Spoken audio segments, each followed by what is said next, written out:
लगता है आज सूरज पश्चिम से निकला है, तभी तो बस स्कूल ना जाकर टूर पे जा रही है।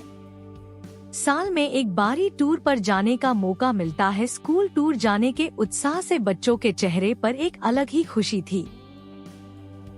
बच्चे खिड़की से बाहर देख रहे थे, चारों तरफ हरियाली थी, चारों तरफ सुंदर सुंदर पेड़ नजर आ रहे थे। तभी एक बच्चा बोला, रोको अंकल, मेरे दो दोस्त आने वाले हैं।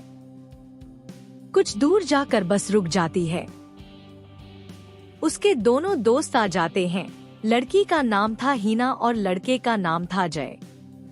हीना सोच रही थी कि आज टूर पर कुछ नया ट्राई करेंगे और जय सोच रहा था आज दोस्तों के साथ मस्ती करेंगे। दोनों बहुत खुश नजर आ रहे थे। बस में बैठे और बस वहाँ से चल पड़ी। कुछ दूर चलने के बाद उनके सामने एक सुंदर सा दृश्य नजर आया, जिसमें हिरण घास खा रहा था, खरगोश नदी के किनारे था, अब भालू पेड़ के पास बैठा हुआ था और आसमान में पंछी उड़ रहे थे। बहुत सुंदर दर्शन नजर आ रहा था। कुछ दूर आगे जाने के बाद उन्हें एक गांव के ऊपर से सुंदर सा इंद्रधनुष जाता नजर आया। बहुत सुंदर था, जो गांव की सुंदरता को चार चांद लगा रहा था, जो पहाड़ों के पीछे छुप रहा था। कुछ दूर बस चलने के बाद एक ढाबे ऊपर रुक जाती है। वहाँ हरी भरी घास और उगता सूरज का सुंदर दर्शन नजर आ रहा था। बच्चे बहुत खुश हो गए।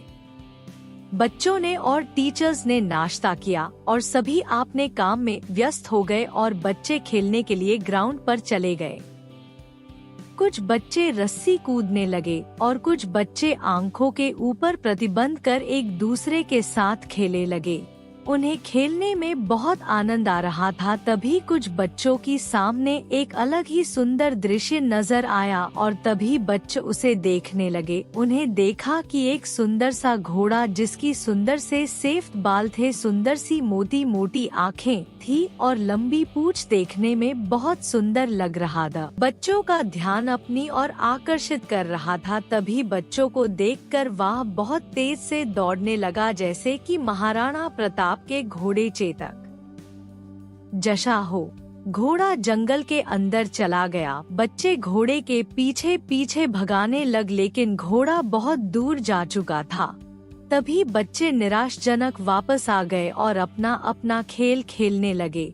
कुछ बच्चे झूलने लगे और कुछ बच्चे डांस करने लगे और हिना एक मेज के ऊपर बैठी बैठी अपनी कहानियों की किताब पढ़ रही थी और जय अपने दोस्तों के साथ घर के अंदर की खिड़की से बाहर निकलकर एक दूसरे के साथ बातें कर रहे थे कि उनका दिन आज बहुत अच्छा गया। सभी बच्चों ने आज एक दिन को बहुत एंजॉय किया। हिना और जय खिड़की से बाहर सुंदर नज़ारे देख रहे थे। हिना सोच रही थी, आज का दिन मुझे हमेशा याद रहेगा। और जय सोच रहा था, अपनी सारी बातें आज की मम्मी को बताऊंगा और सोने के लिए अंदर चला गया।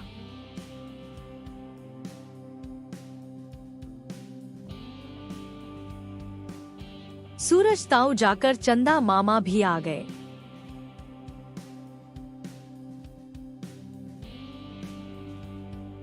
सोने के बाद रात को जय को एक सपना आया, जिसमें वह एक बर्फीली जगह जा चुका था और एक स्नोमैन बना रहा था। वह दिखने में बहुत सुंदर लग रहा था। उसने ऊपर एक टोपी भी बनाई थी और स्नोमैन बनने के बाद वह उछलने लगा और उसके आगे और पीछे से हिरन जा रहे थे। वह इस नज़ारे को देखकर बहुत खुश हुआ।